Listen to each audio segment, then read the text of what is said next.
Cosa Nostra. Les mots du temps. Depuis 2016 et l'élection de Donald Trump, le monde est entré dans l'ère de la fake news, l'ère du soupçon. Ce soupçon résulte d'une confusion entre la fiction, ce qui nous est raconté sans que le propos tenu ait pour but la vérité, et le fait qui a précisément pour objectif de fonder un discours véritable. Ère du soupçon, ère de la confusion dans laquelle la presse s'empare des techniques de la fiction pour raconter des éléments d'actualité. Songeons au storytelling, ère de la feintise, où la fiction raconte, avec plus d'efficacité et de sérieux, des faits qui n'existent pas. Au fond, c'est le moment de croire, comme le disait Bernard Profitant-Dieu au tout début des Faux monnayeurs de Gide. Suspendez votre jugement critique, laissez-vous aller à penser ce que l'on vous raconte, laissez-vous charmer.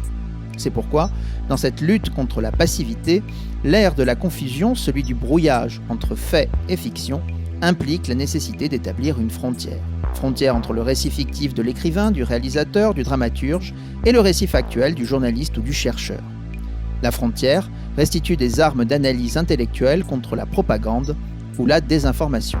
Reste donc à savoir, avec Françoise Lavocat, auteure de Faits et Fiction aux éditions du Seuil, et des personnages rêvent aussi, chez Hermann, sur quoi repose cette frontière, comment la franchit-on, et comment la négocions-nous. Bonsoir Françoise Lavocat, nous avons la chance de pouvoir nous entretenir avec vous aujourd'hui. Alors, pour discuter avec vous de ce qui fait l'essentiel de vos recherches, à savoir les interrogations sur faits et fiction et sur les personnages, j'ai le plaisir d'avoir avec moi, comme souvent, Kevin Petroni. Et voilà, nous sommes heureux de pouvoir vous rencontrer virtuellement. Enfin, c'est pas virtuel puisqu'on vous voit, là encore. Alors, vous êtes enseignante, vous êtes auteure, on vous connaît pour vos nombreux travaux. Vous avez, à ce que j'ai vu, mené diverses recherches depuis le début de votre carrière, depuis vos études, et cela vous a mené à rencontrer, notamment à étudier plus particulièrement un journal en Italie, un journal qui vous a déjà mis un petit peu sur la voie de vos recherches futures, puisque voilà, c'est déjà le rapport, oui. Ensuite, il y a eu ces travaux sur Diderot, et on en retrouve encore la trace dans vos travaux futurs, puisqu'il y a tous... oui, pour la métalepse notamment. Et puis, vous êtes à présent, en continuant toujours vos activités d'enseignante, de chercheuse, vous dirigez de nombreuses recherches. Vous êtes aussi un auteur de livres à succès, dirais-je, dans un milieu assez privilégié, parce que c'est bon, voilà, ce n'est pas véritablement sans formation que l'on peut aborder, voilà, ces sujets. Vous avez d'abord été connu pour Faits et Fiction, je crois en 2016, paru en 2016 au Seuil, et puis pour Les personnages rêvent aussi, chez Hermann. Alors, à nouveau, je vous dis notre plaisir à vous recevoir. Je vois derrière vous quelque chose qui ne m'étonne pas, connaissant votre goût pour la littérature, de nombreux livres. C'est une bibliothèque magnifique que vous avez là. Oui, enfin, c'est la bibliothèque de la plus ancienne bibliothèque de Vienne, la Augustina Saal, et donc c'est une image qui n'est pas fictive, mais enfin qui n'est pas, ce n'est pas C'est ma une très belle bibliothèque, oui. Oui, c'est magnifique. Alors, je vais donner la parole à Kevin Petroni, qui a quelques questions à vous poser, puis ensuite, je reprendrai. Voilà. Alors, bonjour Françoise Lavocat. La première question que je voulais vous poser concernait Faits et Fiction, donc, qui a été publié au Seuil. Je voulais savoir, en fait, la première question, c'est que je voulais, en fait, définir, s'il était possible de définir ce qu'était qu'un fait au départ et ce qu'était qu'une fiction, ce qu'on attendait habituellement comme étant ces deux notions qui sont souvent coupées, séparées, qui appartiennent à deux régimes qu'on estime être indépendants. Oui, enfin, ça dépend de la perspective que l'on a. que vous adoptez. Oui. En effet, il y a une différence ontologique majeure. Quand on aborde la question du point de vue pragmatique, il y a aussi une différence, mais selon les usages, il peut y avoir bien évidemment des recoupements. Alors moi, je défends une position mixte. c'est-à-dire que j'ai une position ontologique, c'est-à-dire que j'estime que ce qui est factuel est référentiel et ce qui est fictionnel ne l'est pas. Mais je suis loin, évidemment, enfin peut-être que j'anticipe sur vos questions, d'estimer que ces deux domaines ne s'interpénètrent pas. Je considère que toute fiction est hybride, ou pratiquement, hein. Mais je pense qu'il est conceptuellement vraiment important quand même de Garde. savoir la différence entre ce qui a une référence et ce qui n'en a pas, ce qui est un produit de l'imaginaire. Ça me paraît important et j'ai beaucoup dans ce livre, mais encore une fois, vous me poserez peut-être des questions là-dessus, essayé d'étoffer cette définition par différents aspects. En fait, c'était là où je voulais en venir, c'est-à-dire que d'une certaine façon, dans la critique contemporaine, on avait tendance justement à de moins en moins considérer la frontière entre les faits, qui relèvent plutôt du discours journalistique, ou de la recherche de la vérité, je dirais plus ou moins, et de la fiction qui apparaît notamment comme étant ce qui suspend la valeur de vérité. Oui, alors il y a effectivement des pratiques de brouillage et il y en a beaucoup. Mais il y a aussi énormément de pratiques de distinction. Mm. Je dirais qu'on est dans une période qui est peut-être obsédée par cette question et qui la pose selon des modalités diverses. Moi, par exemple, ce qui me surprend énormément, c'est de voir une multitude de sites Internet où les gens, les spectateurs, les usagers, s'appliquent à trier les briques fictionnelles et factuelles des films. Vous avez une pléiade de sites, real versus real. Real, ça veut dire la bobine. Qu'est-ce qui est fictionnel dans un film? Qu'est-ce qui est vrai dans un film? Regardez, je sais pas, la fiche Wikipédia de cette série dont j'ai un peu parlé, qui est maintenant ancienne, Curb Your Enthusiasm, avec et donc là, le triage des briques est véritablement, enfin des briques, est quasiment obsessionnel. Donc je crois qu'on s'est jamais tant soucié de la différence. Et quant à dire que nous avons beaucoup de pratiques hybrides, je dirais que ça a quand même pratiquement toujours été le cas. Hein, c'est pas non plus. Alors il y a des modalités évidemment tout à fait différentes, mais on a toujours beaucoup mélangé fait et fiction. Est-ce qu'il y a un seul livre au XVIIIe siècle où l'éditeur ne dit pas cette histoire est vraie alors qu'elle est parfaitement fausse? Donc il y a vraiment différentes. Ce qui est intéressant peut-être, c'est de faire une histoire des modalités de brouillage. Enfin, c'est mais je ne suis pas sûre que ce soit spécifique à notre temps de brouiller la frontière. Oui, on a l'impression, d'ailleurs, vous en parlez lorsque vous parlez de la question juridique, du Oui, poids qui pèse sur la fiction oui, précisément avec la question juridique. Il y a de plus en plus la nécessité de distinguer ce qui relève selon elle de la vérité et ce qui va relever selon elle de la fiction. Et on voit bien combien comment dire, la définition de la fiction relève du mensonge d'une certaine façon oui. pour elle. Alors c'est effectivement une conception régressive, Hmm. archaïque de la fiction comme mensonge. Il n'empêche que quand se pose la question d'un point de vue juridique, et elle se pose énormément. Et en effet, il est très facile de se rendre compte qu'il y a une inflation de procès de ce type. Hmm. J'ai eu l'occasion d'en faire un peu l'historique dans mon livre et au début du XXe siècle, c'est très rare. Oui. Il y a quelques cas et maintenant, c'est vraiment une pratique très, très, très courante. Dès que quelqu'un se reconnaît dans un livre, il fait un procès. Enfin bon, il y aurait beaucoup de choses à dire sur ce phénomène. Et il est vrai que les juges disent assez souvent que les pratiques de brouillage se sont multipliées. Mais je n'en suis pas si sûre. C'est bien plutôt la relation à ce brouillage qui s'est modifiée. Est-ce que... Pardon, excusez-moi. Oui. Non, excusez-moi, je Non, voulais je pas t'en vous... prie. Non, Euh, je pensais que c'était peut-être dû au fait, comme vous le disiez, que finalement, la question du passage de la frontière de l'un à l'autre étaient justement en constante renégociation et que peut-être Oui, le droit montrait cela.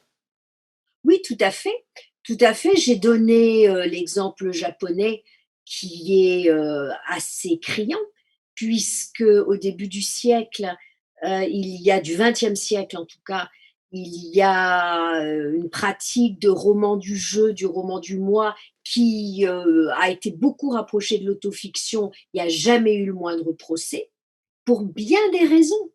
Hein, pour bien des raisons aussi, parce que le statut de l'écrivain était tellement élevé que s'il impliquait des proches, personne n'aurait pensé porter plainte. Bon, il y a aussi un statut de l'individu qui est différent, etc. Et même au Japon, ces procès ont commencé à apparaître à partir des années 60, à peu près. Bon, mais ils ne sont pas aussi nombreux qu'en France ou aux États-Unis, mais enfin, en tout cas, dans les pays occidentaux. Mais euh, il y a eu une modification qui est très, très significative, alors que les pratiques de brouillage, encore une fois, ne se sont pas accentuées Mhm. hein, par rapport au début du XXe siècle, dans ce cas précis. Mais même pour la littérature française, c'est la même chose. Que, que dire des livres comme celui de Florence Aubenas que j'ai lu récemment, qui reconstitue toute une affaire? Alors ça paraît objectif, et en même temps on se demande quelle est la part dedans de reconstruction. Vous voyez, ça pose des problèmes. Alors elle présente cela comme en fait un travail fait sur les archives, sur les auditions, sur tout ce qu'elle a pu avoir d'objectif. Je ne sais pas. Alors, de mon point de vue, dans ce cas comme dans d'autres, il n'y a pas de contrat fictionnel. Florence Aubenas présente ce travail comme un document, hein, comme un reportage. Dans ce cas-là, on est totalement fondé, à mon avis, on est totalement fondé à vérifier.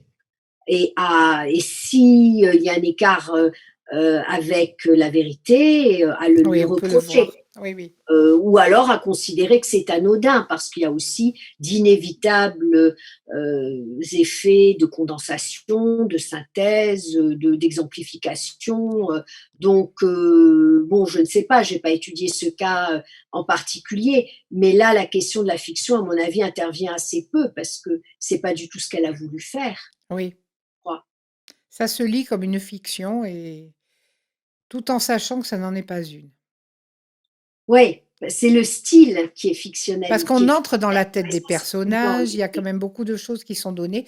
Mais comme vous le disiez, il y a une sélection de toute façon dans les données. Donc à partir de cela, il y a déjà ce qu'on peut appeler une reconstruction, peut-être. Mais il est vrai s'il y a quelque chose qui est un peu peut-être spécifique de notre temps, c'est le nombre d'écrits historiques, d'écrits journalistiques qui imitent le style de la fiction sans passer de contrat fictionnel. Et Oui, donc, effectivement, ça induit une forme de trouble. Vous oui, voyez, par exemple, il m'est arrivé d'étudier les ouvrages dénonçant l'imposture de Wilkomirski. Vous vous souvenez peut-être de ce cas extrêmement douloureux, extrêmement pénible, de cet écrivain qui avait raconté faussement les souvenirs de son enfance à Auschwitz où il n'était jamais allé.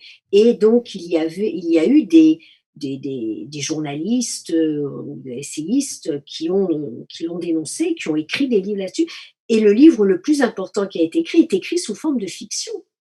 Et c'est quand même tout à fait étonnant, imaginant la vie de la mère de Wilskomirski. Ça commence avec je ne vais pas rentrer dans les détails, mais une non, balade en bicyclette où la mère a et qui est totalement fictive. Et là, je trouve ça oui, effectivement, j'avoue que ça m'a gênée, voyez-vous. J'ai trouvé ça très troublant qu'il dénonce à juste titre l'imposture de Wilkomirski, en utilisant lui-même une forme aussi mixte, enfin aussi hybride et troublante, eh oui. en rétablissant la vérité sous forme de fiction. Et c'est très curieux tout de même, c'est vrai. C'est ce que vous dites dans le livre lorsque vous parlez notamment du fait que des fictions, justement, vont raconter des choses de manière peut-être plus vraie encore lorsqu'elles n'ont pas été vécues que, d'une certaine façon, de manière sérieuse, des choses qui n'existent pas, d'une certaine façon, ou du moins qui n'ont pas été vécues dans ce cas-là. À quoi faites-vous allusion? À quel livre d'ailleurs Dans Fait et Fiction, Fait et lorsque vous Fiction. évoquez la question de la feintise, lorsque Oui, vous dites, par exemple, que la fiction est considérée comme étant, par certains théoriciens, comme étant une feintise, mais que précisément c'est une donnée assez variable parce qu'il y a précisément des fables ou des histoires qui vont dire des choses sérieusement sur des choses qui n'existent pas. Et là, en l'occurrence, ça me semble intéressant parce que c'était de dire des choses vraies, enfin des choses qu'on pouvait imaginer comme étant vraies, mais alors que, par définition, ce sont des choses totalement inventées. oui, évidemment, il y a des cas plus ou moins évidents, plus ou moins difficiles. Ça a été aussi beaucoup l'argument aux États-Unis Hum, de la nouvelle histoire fictionnalisée, hum, disant que les fictions donnaient la parole à ceux qui ne l'avaient pas eue et qu'il donc restituait en quelque sorte, il remplissait les lacunes de l'histoire officielle, par exemple. Mais c'est très souvent controversé. C'est pour ça que j'étais un petit peu bien embarrassée de sûr. vous répondre, parce que il est vrai que très souvent les fictions remplacent les discours historiques. Un exemple, justement, les catastrophes. Nous ne nous souvenons de catastrophes que de celles qui ont été mises en fiction. Qui se souviendrait, sauf les historiens, sauf les Milanais, de la peste de 1631 sans Il Promessi Sposi de Manzoni? Hein, et on a relu, paraît-il, pendant le Covid, énormément Il Promessi Sposi pour retrouver des considérations sur ce genre de situation épidémique. Toute catastrophe qui n'a pas donné lieu à une fiction a été oubliée. Que ne sait-on de la peste noire à part ce que nous en a dit Boccace au début du Décaméron, par exemple? Donc, oui, c'est vrai, la fiction permet de se souvenir d'éléments historiques.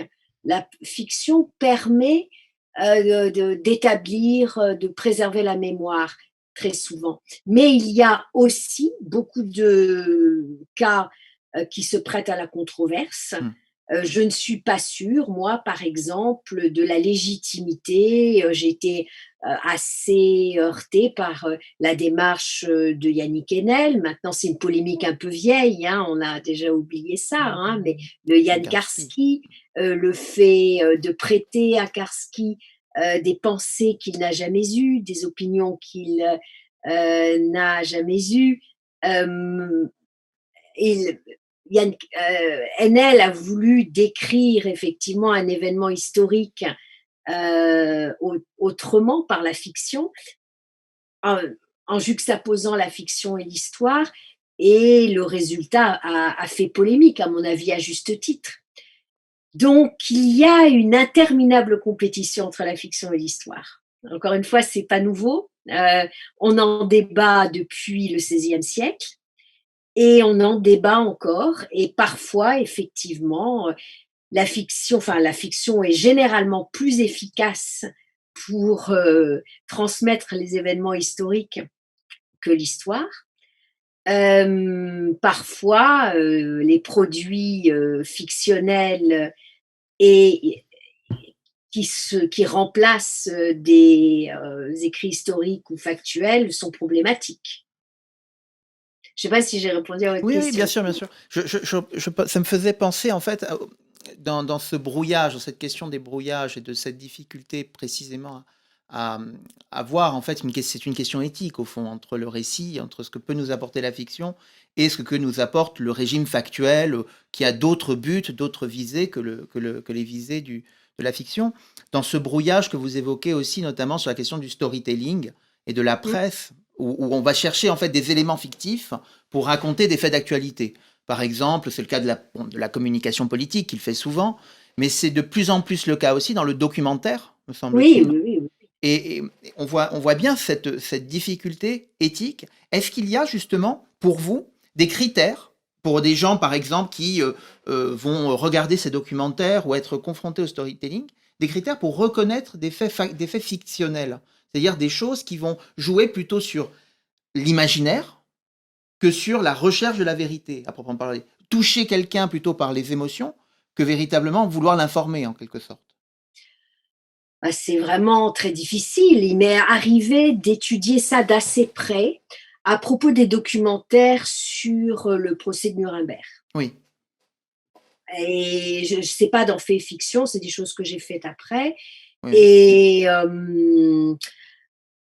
la fictionnalisation du, Alors évidemment, il n'y a pas de personnage fictionnel, mais le fait, par exemple, de focaliser l'intérêt sur Göring, le fait de faire jouer Göring par un acteur allemand extrêmement populaire, par ailleurs, le propos explicite n'était pas ambigu, mais la focalisation sur un personnage indéniablement l'héroisait. Il y avait forcément une mise en intrigue fictionnalisante qui, par exemple, qui amenait à plonger dans la tête de Göring et à transmettre ses rêves. Et on voyait Göring hanté par le remords. Je ne suis pas du tout sûre que Göring était hanté par le remords. Oui, ça c'est sûr, oui. Oui, bien sûr. Et donc, au moment de mourir, il avait des images de camps de concentration qui le hantaient. C'est très, à mon avis, cela est très éthiquement problématique. Oui, c'est-à-dire qu'en fait, vous avez des critères de fictionnalité. Je vous ai... Non, pardon. Je disais, vous aviez des critères de fictionnalité, c'est-à-dire le point de vue, le discours indirect, le psychorécit, le fait de rentrer dans la tête du personnage. Voilà, d'accord. Oui, tout à fait. Et à présent, Dory Cohn l'a bien montré, le discours intérieur, c'est un propre de la fiction. Nous ne pouvons pas rentrer dans la tête des gens. Ça, c'est un privilège, effectivement, du narrateur, de la fiction. Et donc, dans ces cas-là, c'est vraiment très difficile. D'autant plus que dans ces documentaires historiques, la réception dépend beaucoup de la culture du récepteur. Et je me suis rendu compte avec des étudiants que, à propos justement de ce documentaire qui mêlait des documents d'archives, où on voyait par exemple le véritable Göring avec ses lions, et un Göring fictionnel qui assistait certains étudiants étaient persuadés que Göring avec ses lions faisait partie de la fiction. Ils ne reconnaissaient pas le fait. Pour moi, c'était évident parce qu'on voyait un film en noir et blanc d'époque, et puis ça résonne dans ma mémoire. Il y a des échos culturels. Mais pour les étudiants, certains étudiants en tout cas, cette différence n'était vraiment pas faite. Et du coup, l'image qu'ils en avaient de ce personnage était vraiment brouillée, à mon avis. Et voilà, dans ces cas-là, je trouve que il y a des niveaux de gravité différents, bien sûr. Mais dans ce cas-là, je trouve que c'est assez grave. C'est gênant, oui, bien sûr. Oui. Je pensais à l'histoire quand elle est actuelle, les actualités, enfin assez récentes. Je pensais à toutes ces séries sur Strauss-Kahn, Dupont de Ligonnès, où justement on fait comme si c'était des reportages assez objectifs, mais on voit aussi des partis pris énormément. Il semble que ça se généralise. À peine une affaire a-t-elle lieu, tout juste, il n'y en a pas eu d'aval. On n'a pas encore de série d'aval. Mais je veux dire, ce n'est pas encore fini que déjà on sert ce genre d'émissions, de séries qui brouillent justement beaucoup de choses. Et dans l'esprit des spectateurs, souvent, ils ont tendance à projeter l'impression qui en ressort, même si ce n'est pas vraiment sensible. Il y a toujours des choses qui se mettent en place et on prête aux personnages, pour le coup, qui sont encore en vie ou qui ont disparu, on leur prête certains caractères, peut-être à tort, justement. Tout à fait, mais ça, c'est vraiment une question de... c'est la télévision qui a changé ses règles. J'en ai parlé d'ailleurs dans Fait Fiction. Oui, bien sûr. Ils se sont longtemps empêché de procéder de cette façon, mais maintenant un verrou a sauté Ah oui, oui, pour ça y est. euh, captiver l'audience. C'est effectivement le fait de traiter sous une forme plus ou moins fictionnelle des affaires en cours est, à Oui, mon oui. avis, totalement scandaleux, effectivement. Mais c'est Est-ce- une nouveauté, enfin, c'est depuis une vingtaine d'années. Avec l'adversaire, déjà, ça avait soulevé bien des polémiques parce que... Bon, mais là encore, on voyait la subjectivité. C'était plus Oui, facile parce qu'il avouait lui-même s'être laissé séduire. Mais pour le reste, c'est plus problématique, je l'avoue. Kevin, Oui, dans toi. l'adversaire, il y a même la question du diable qui revenait avec cette notion d'adversaire, qui jouait sur ouais, la duplicité précisément du Oui, récit. On voyait que le jeu était autour de ça, justement, autour de la frontière, précisément, entre le récit et ce qui se passait. Mais c'était très malsain, ouais. très très malsain, oui. mais Le... vous voyez, c'est une question compliquée parce que dans le cas effectivement de l'adversaire, la littérarité nous amène à plus d'indulgence Hmm. Oui, parce qu'on pense effectivement que la mise en forme esthétique permet de se servir des faits divers. Après tout, Stendhal l'a fait pour Le Rouge et le Noir. On a moins d'indulgence à l'égard du reportage. Alors, a-t-on raison de considérer que si la mise en forme esthétique et formelle, est-ce qu'elle sert de caution?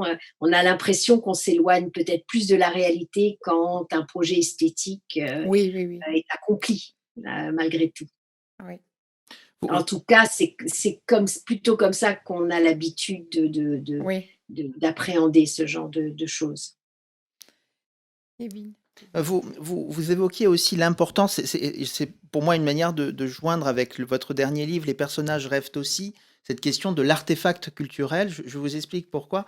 Parce qu'en lisant en fait Fait et Fiction, puis ensuite Les personnages rêvent aussi, j'ai eu l'impression que Fait et Fiction préparait en quelque sorte Les personnages rêvent aussi sur la question du franchissement de la frontière entre la fable, la fiction véritablement, puisqu'il s'agit en fait d'une sorte de fiction qui va mêler des personnages, qui vont faire introduire des personnages et des personnages qui vont rentrer dans un domaine qui est le domaine des faits, en quelque sorte.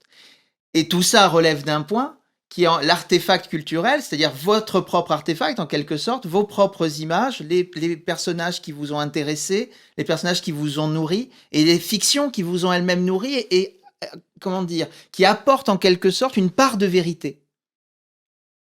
Oui, tout à fait. Bon, j'ai été amenée à fictionnaliser l'idée de frontière de la fiction. Oui. Après avoir écrit Fait et Fiction, j'ai eu envie de poser les mêmes questions sous forme de fiction. Aussi parce que peut-être un des derniers chapitres de Fait et Fiction qui porte sur la métalepse, m'a amené à réfléchir beaucoup à propos du désir que nous avions de rentrer dans les univers fictionnels. Et pourquoi tant de gens disent que la frontière n'existe pas entre fait et fiction? À mon avis, c'est parce qu'ils ont très envie qu'elle n'existe pas. Ils ont très envie de s'imaginer qu'ils habitent une fiction, qu'ils sont en contact avec la fiction. Et je dirais que les jeunes gens, tout particulièrement, habitent peut-être encore davantage les univers fictionnels que des générations ultérieures. Et donc, effectivement, je me suis prise au jeu de fictionnaliser ces questions. Ah, et quand vous dites que j'ai pris les personnages qui me plaisaient et qui m'habitaient, c'est vrai et c'est faux. Ah, pardon. C'est-à-dire, non, mais vous ne pouvez pas le savoir.